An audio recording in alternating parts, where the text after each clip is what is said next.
negro é difícil como que vida de negro é difícil como que eu quero morrer de novo. Que quilombo é esse? Isso é uma utopia. Picadinha é uma fraude, quilombola é uma fraude, né? Então assim, como que a gente, né, tá roubando, quer tomar o que é deles, né? Como é que a gente, negão que tem terra, começa a ter terra? O filho fica doente, o cara, mas te dou aqui o remedinho, mas você me dá um pedaço de terra. Ele teve o período dele da escravidão, mas ele comprou já depois que ele já era um escravo liberto. O meu bisavô, ele nasceu em 1867. Ele nasceu em Minas Gerais, em Uberaba. E ele viveu 21 anos na escravidão, né? Aí houve a abolição, né? Entre aspas, que nós negros, a gente não está liberto ainda, né? Mas, assim, houve a libertação e ele veio numa comitiva de boiada de Minas para Vista Alegre. Ele veio para Vista Alegre numa comitiva de boiada, trazendo gado de lá. E chegando em Vista Alegre, ele conheceu o fazendeiro, né, onde eles vieram entregar o gado. E o fazendeiro gostou do jeito dele, convidou ele para ficar trabalhando na fazenda com ele. E ele aceitou o convite, aí ele ficou na fazenda, trabalhando. E nessa fazenda tinha uma indígena, né, que a mãe dela tinha sido pega, né? Eles tinham pegado ela, né, e criou ela, e aí ela casou lá e tinha uma filha. E meu bisavô então conheceu essa menina, né, essa moça, e aí ele casou com ela, que chamava Maria Cândida. E lá nessa fazenda então eles tiveram 4 filhos, né? O Atílio Torraca ali, ele era amigo do fazendeiro e pegou amizade com o meu bisavô, né, com Desidério, e aí ele sabia dessa área aqui. E aí ele pegou e falou para o meu bisavô se meu bisavô não interessava de comprar essa área aqui, né, porque ainda era terra de voluto, não tinha dono. Aí meu bisavô aceitou, né, e aí ele comprou aqui 600 hectares, que é essa frente aqui do Corgo para cá, né, comprou 600 hectares. E ele comprou essa terra na Picadinha como qualquer cidadão, certo? Ele requereu, através de um advogado que ele nomeou, e o advogado, 600 hectares de terra. O advogado encontrou no perímetro 3.700 hectares de terra. E o que aconteceu? O advogado ficou com 3.100 e titulou para o senhor Desidério 600 hectares. O engenheiro que mediu a área aqui, ele mediu as 600 hectares para o meu bisavô, e aí sobrou o fundo para lá, né? Aí ele falou para o meu bisavô, Desidério, por que você não requer o restante da terra? Aí o meu bisavô requereu, fez o requerimento. Aí eles fizeram um documento só, né? Aí fez um documento, na parte de lá deu 3.148 hectares. 3.148 hectares que deu para o lado de lá, né? Aí, com as 600, aí ficou um total de 3.748 hectares, né? O título definitivo do meu bisavô é essa quantidade de terra. Só que isso foi em 1904, 5 por aí. Quando foi em 1907, aí meu bisavô mudou ali onde que é o Iame, em 1907. Ele, que já tinha comprado, tinha feito o requerimento, né? Aí ele mudou ali onde que é o Iame. Aí o documento foi de Cuiabá, daqui do cartório, de Ponta Porã, foi em 1926. Você viu o tanto que era demorado, as coisas não tinham pressa, né? Burocracia. Aí em 1906 esse documento foi para Cuiabá. E quando foi em 1935, o meu bisavô faleceu, né? Em fevereiro de 35. Dia 2 de fevereiro, ele faleceu. Aí quando foi em 38, chegou o título definitivo para o meu bisavô. Chegou o título definitivo em 38. Aí o documento veio para Ponta Porã. Aí o mesmo engenheiro que tinha pegado, que tinha medido a área, né, chegou para ele. Ele veio de chegar, pegar o documento, vir entregar para minha bisavó. O que ele fez? Ele cortou 12 chácaras para os 12 filhos. Cortou 12 chácaras de 25 hectares para cada filho, que deu total de 300 hectares. E 300 hectares ficou ali na frente, ali o campo. Que quilombo é esse?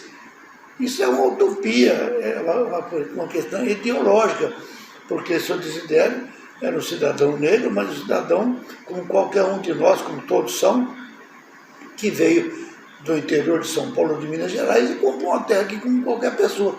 Agora, como é que cria um quilombo se houve a titulação para o seu Desidério, se ele veio a falecer antes do título, se foi feito o inventário, se a viúva ficou com 300 hectares e os herdeiros com 300. Agora, se o advogado passou ele para trás lá nos idos de 1920 ou 1940, aí é um outro assunto. E para o lado de lá ele foi vendendo, né? Até a gente tem o documento que comprova que ele vendeu. Aí ele vendeu 800 hectares para um, 1000 e poucas para outro. Sem autorização. Sem autorização. Ele pegou e vendeu aquela parte do fundo lá, né? Vendeu para os caras. E o nossos tio, né? Cada um pegou sua chacrinha e foi mexer, né? Porque tudo era manual. Aí eles foram derrubar, roçar, fazer casa, né? Foram abrindo as chacrinhas deles. E eles não preocupou com o restante. Só que o cara não contou nada para eles, né? E eles ficou como que a fazenda do pai deles, né? E eles ficaram envolvidos só nessa área para cá. Aí quando foi lá por 51 eles começaram a tocar uma demanda. De certo lá por 40, 45 mais ou menos, né? Eles numa caçada, caçando bicho, eles foram sair numa derrubada para lá. Tinha muito Paraguai lá. Os caras vinham derrubando de lá para cá, né? E já vinha derrubando, já estava, né, uma derrubada grande ali. Derrubando e os caminhões de tora saíam por lá. Eles não saíam por aqui. Saía tudo por lá, para Itaporã. Ninguém via. Né, para ninguém ver, né? Aí quando eles saíram lá, que eles descobriram que estavam derrubando, né? Aí eles foram procurar advogado, porque a terra era deles, né? E aí em 1951 foi a primeira vez que eles contratou advogado para tentar embargar as terras. Mas daí para cá, né, nunca mais parou essa demanda, né? Essa disputa, né? Aí virou uma disputa, né? E aí, que nem eu falei em 2004, quando o pessoal de Campo Grande veio procurar para nós, isso aqui virou a galinha de ouro, porque um advogado pegava, tocava a demanda, aí os fazendeiros chegavam e davam dinheiro para eles desistir, os caras pegavam e desistiam. Aí outro advogado pegava, Mesma né? coisa. É a mesma coisa, virou a galinha de ouro. Todo mundo queria tocar a demanda aqui contra os caras, mas era só para eles, Só para pegar o só para dinheiro pegar e- dinheiro, e só para parar. eles se enricar. Aí quando foi em 1970, um advogado tocou a demanda e ganhou a questão. Esse foi sério, ele pegou, tocou a demanda e ganhou a questão para nós, para o nosso tio. Só que daí, o que ele fez? Ele chamou toda a família, né? Falou, ó, o juiz deu favorável para vocês, só que os caras têm muito dinheiro e eu vou abandonar. Vocês podem pegar outro advogado, tá, ganha a causa. A terra é de vocês, mas eu não vou continuar o processo. Agora vocês pegam outro advogado e aí vai fazer o quê, cara?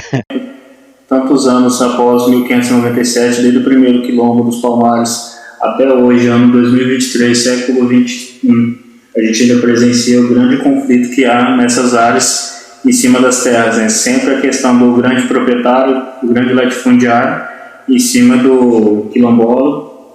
E ali é bem nítido aqui na comunidade Desidério Felipe de Oliveira, essa questão, né? Como ela é cercada pelo agronegócio e o grande conflito que há nessa região ainda em cima disso. Ainda nos dias de hoje, né, a gente vê muito ainda essas comunidades quilombolas com esse olhar de resistência, né? Porque realmente é isso que acontece, né? Ter que se auto-reafirmar perante a sociedade que realmente é uma comunidade quilombola e reivindicar uma área que já era sua e dos seus ancestrais por direito, ter que ficar reafirmando isso, ter que ficar provando uma coisa que já é documentada, que já é provada, lutar para conseguir reapropriar de novo uma área que já era deles, né? Quando foi em 2003, o Lula, né, validou o decreto, né? E aí eles saíram fazer, né, no Brasil todo, o INCRA começou a fazer levantamento aonde que tinha negros, né, que poderia ter sido ex-escravo, né, pertencente que tivesse essas terras enroladas. Aí o que aconteceu? Em 2000, né, o pessoal da universidade, 2003 o Tetila tinha ganhado a eleição aí, prefeito, né, para prefeito. E aí nós... Em 2003 eu fui trabalhar em Brasília para assessorar a montagem do decreto 4887, que é o decreto que trabalha com as comunidades quilombolas na titulação. Esse decreto ele regulariza o artigo 68 das Atos das Disposições Constitucionais Transitórias da Constituição, que foi uma luta para pôr esse artigo, não puseram nem na principal, para regulamentar isso. O que era quilombola, quais as condições do quilombola, o marco temporal que a gente tinha que usar, certo? Que não era da Constituição de 88, era antes, tanto aqui deixa eu dizer, era antes, certo? E aí nós começamos a falar, agora precisamos regularizar as entidades, porque a entidade ela tem que ser reconhecida como uma comunidade remanescente de quilombo, certo? Então, como eu trabalhava na Palmares naquela época, prestava serviço. Eu prestava serviço na área quilombola e já estava participando do decreto 4887.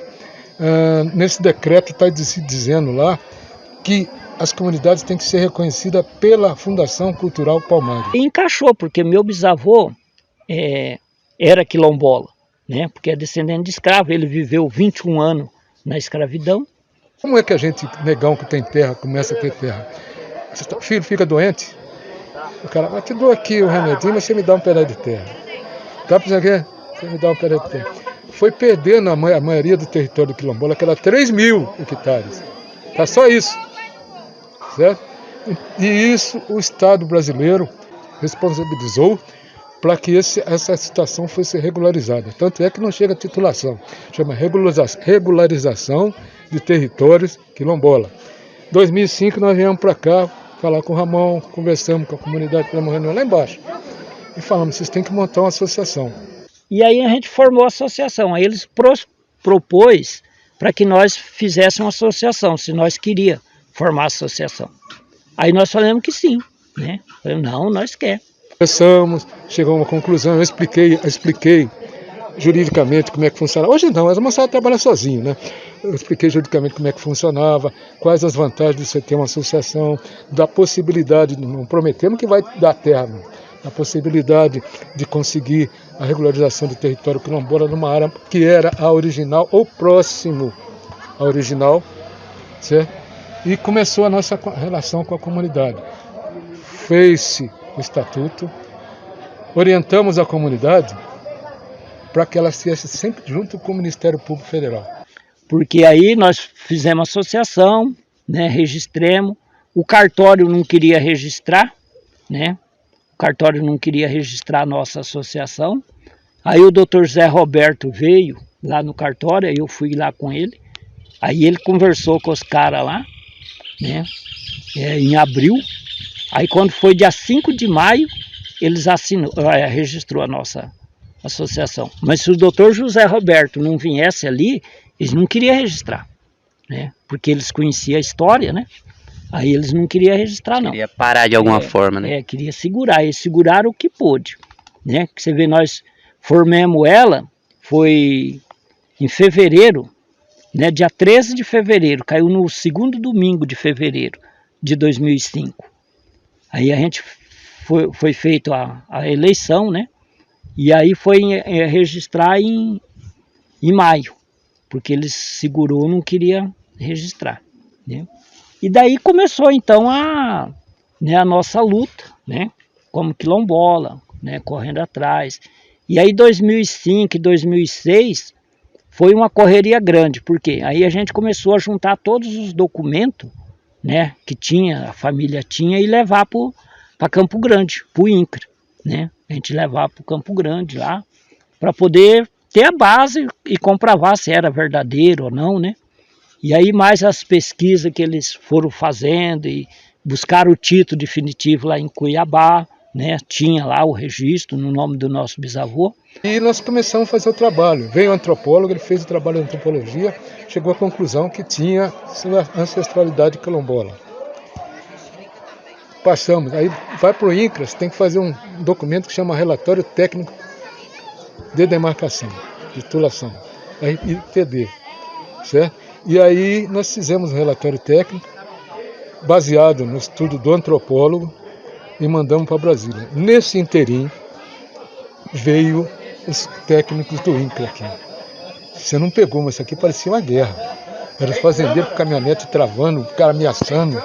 Porque na época ele concordou com o advogado, ele poderia ter questionado, mas ele devia ser uma pessoa muito simples, o advogado que estava representando ele, porque isso só conseguia em Cuiabá. Essa terra foi titulada, vendida, o Estado recebeu, foi pago, certo? Diz que o advogado que pagou também a parte dele, dos 600 hectares, o restante... Porque assim, aí eles falam, mas foi vendida a área, né? No começo eles falavam, né? Que eles comprou, mas só que eles não comprou de nós, né? Muitos falam, não, o Desidério vendeu. Aí a gente fala, mas como que ele vendeu se o documento chegou em 38? Ele faleceu em fevereiro, né? Dia 2 de fevereiro de 35. O documento chegou em 38, aí ele ressuscitou lá, veio, vendeu a terra e voltou o túmulo. E veio um rapaz que era o técnico e o antropólogo veio, que era o Dr. Carlos Alexandre, veio de Brasília para fazer aqui. Fez. Depois teve... E a moçada não podia saber que era antropólogo. Então os caras falaram que era um padre que veio visitar a comunidade. Pode perguntar pro Ramon. Era antropólogo. E ele não parece antropólogo, era tudo esquisitão. Mas o cara é um doutor em antropologia. Mas se você olha para isso, não dá nada. Certo? Ele veio aqui, fez um antropólogo porreta, mandou para Brasília, acertou e começou a fazer o processo de regularização, que começa com levantamento cartográfico, fizeram toda mapeamento da área, isso tudo na base do GPS, satélite, fizeram tudo isso aí. E juntou-se esse relatório técnico, mandou para Brasília. Certo? Mandou para Brasília, enquanto isso a guerra continuava aqui. Em 2015, né, o decreto foi era para Dilma assinar, né? Aí entra a história dos políticos, né? Os políticos lá em Brasília, né, não deixou que assinasse o decreto de desapropriação. Mas antes, o processo já era para estar bem mais adiantado. Nós fizemos todo o relatório técnico, houve um acordo do Ramon com alguns fazendeiros aqui, antes, que cederiam a terra. Nós mandamos para Brasília. A nossa presidenta vetou. Presidenta, agora está ganhando 200 mil por ano no BRIC. Dilma. Vetou. O que ela vetou? Não, nós precisamos fazer, a área quilombola tem que ter 100. Não, isso não é, isso é para a área de titulação de sem terra. Não tem nada a ver com o quilombola. E isso que ela justificou. Parou o processo. Que é uma diferença, né? A questão histórica de pertencimento, que já era uma área ocupada deles. E o sem terra, o movimento sem terra. É diferente. É bem diferente. Certo? Eles vão ocupar a terra não produtiva. Nessa aqui não interessa se é produtiva ou não é. Certo? Era a área originalmente quilombola. Para que o procedimento da titulação dos territórios quilombolas seja efetuado mais rápido. Já conseguimos algumas aqui, mas muito pouco. No tempo do Lula, veja quanto tempo faz. Nós conseguimos São Miguel, Maracaju, Buriti, Campo Grande, 90% da parte da comunidade quilombola de Funes Dionísio e já uns 70% da comunidade quilombola de Boa Sorte. Mas foi no tempo do Lula, depois, porque esse processo ele vai para o INCRA, e como eu trabalhava no INCRA, eu fazia os procedimentos de desapropriação. Entrava no juízo federal e o juiz ia dando. Só que ele dava por parte. Então lá, a gente ia lá, fazia a desintrusão da área e passava para os quilombolas. Isso que nós estamos fazendo também. Aqui nós conseguimos, porque quando nós mandamos o que estava tudo acertadinho para o INCRA, para Brasília, para a Dilma, eu e o Ramon fomos lá, nós redigimos uma carta entregando para ela. A Dilma falou, não podemos, vamos passar para a nossa jurídica. A jurídica é tudo filho de fazendeiro, rapaz. Né? Aí 2006, 2016 voltou de novo para ser assinado, e aí aconteceu a mesma coisa, né? E qual que é a representação do Estado, né? O que o Estado faz em prol disso, né? Porque os movimentos que acontecem, tanto regional quanto no último governo do Bolsonaro, são movimentos contrários.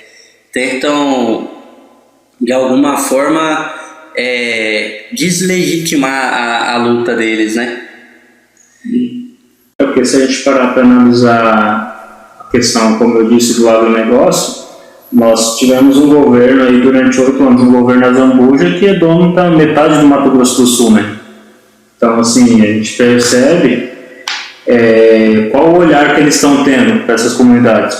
Se você pegar essa declaração do Zé Teixeira, ele afirmou o apoio de documentos na região que nunca existiu uma comunidade quilombola. Daí, para ele, essa carta nunca existiu, né? Mas ele sempre tenta defender o lado dos mais grandes, fazendeiros, ricos, e só porque são grandes produtores. E ele é um dos deputados que sempre é contra, quilombolas ou qualquer movimento que está ligado a terras indígenas também, porque ele tem terras dentro das reservas indígenas, né? Então, assim, para ele não tem muita vantagem em defender nenhum tipo desse movimento de... Tanto em Dourados como em cidades vizinhas, né? Ele possui grandes propriedades que estão dentro de território indígena, né? Assassinado aqui em Dourados. Eu sei o nome dele, sei tudo, porque eu fui muito amigo do filho dele, que tinha um nome até muito engraçado, Mato Grossense do Sul, Brandão de Souza, conhecido por Sozinha, filho do advogado que fez o requerimento do título do seu dissidente. Ah, sim. Então tá certo, então, deputado. Obrigado, tá? Eu que agradeço a você fazer essa pergunta, porque eu estou aqui há 60 anos e não conheço a história.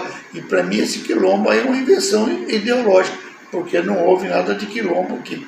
Né? Na época da escravidão, não houve esse quilombo que querem criar na Picadinho, que querem aí, ideologicamente igual a terra dos índios. Foi titulado aí 3.700 hectares de terra para os índios, era 80 índios em 1923, hoje tem 12 mil índios, inclusive essa terra, a primeira lei criada para índios foi em 1910. E em 1964, que depois criaram o Serviço de Proteção do Índio, o SPI, em 64 no governo militar, acabou com o SPI e criou-se a FUNAI, incorporou os bens da FUNAI no nome do governo, e os índios hoje são usufrutuários. Quer dizer, essas invasões de terra no perímetro urbano da cidade é uma vergonha, isso é falta de lei, porque quer comprar terra para os índios, compra. Mas invasão, igual outro dia eu vi os paraguaios de Ponta Porã, invadiram o loteamento aí do pessoal da Corpal, dizendo que era índio e não tinha nada a ver com índio, quer explorar, extorquir dinheiro. Por exemplo, no tempo aqui nesses últimos 4 anos não existiu INCRA. Certo? Você sabe por quê? Ele vedou, parou tudo. Nosso ex-presidente não mexeu mais nada, parou. Mas agora vai voltar, o conflito é constante. Assim, que se nesse mandato do Lula, se eles não fazer nada, não sair pelo menos uma parte dessa terra, não sai mais não. Porque esses outros governos da direita aí não tem nenhum interesse de resolver a questão das terras das comunidades quilombolas, né? Nosso assunto agora é preconceito e discriminação, mas a notícia também é boa. O deputado federal Jair Bolsonaro foi condenado a pagar R$50 mil por danos morais coletivos a comunidades quilombolas e à população negra em geral. O dinheiro vai para um fundo federal de defesa dos direitos difusos. Fundo de campanha dos partidos. Em abril, o Ministério Público Federal do Rio de Janeiro entrou com um processo contra Bolsonaro por causa de uma palestra no Clube Hebraica, em que ofendeu e depreciou a população negra e os quilombolas. O afrodescendente mais leve lá pesava 7 arrobas.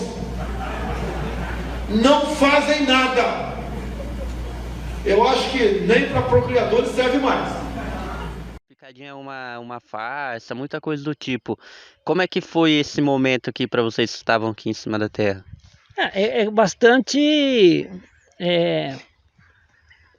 chato, né, cara? Constrangedor, né? Perigoso. Porque você vê assim, né, os fazendeiros aí, né? Picadinha é uma fraude, quilombola é uma fraude, né? Então, assim, como que a gente, né, tá roubando, quer tomar o que é deles, né? E na verdade a gente não tem interesse de tomar nada de ninguém. Certo? O fazendeiro não quer perder a área que ele tomou, comprando ou não, certo? Não quer perder a área. E os quilombolas querem recuperar essa área. Então esse conflito existe, mas a gente procura orientar para não entrar de confronto Direto. Vai no Ministério Público, o Ministério Público se vira. Não adianta ficar doido, porque tem alguns que trabalham para fazendeiro aí. Então, não vai brigar você.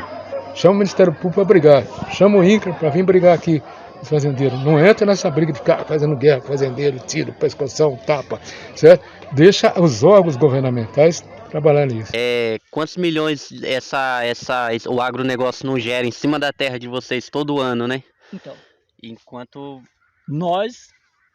zero, né? Enquanto Zero. ainda, como você mesmo colocou, precisa ficar trabalhando para essas pessoas em cima da sua própria terra de direito, né? Não, o pior é que eles não pegam a pessoa da nossa família. Eles não pegam. Nenhum. Os que tinha, que trabalhavam, que nem meu cunhado, meu irmão, que trabalhava para eles mandaram embora em 2005. Né? Eles não pegam a pessoa nossa, não. Né? Eles mandaram embora.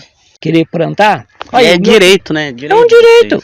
E outra aqui, ó, olha o meu primo ali, né? A lavourinha dele. Ele mesmo planta.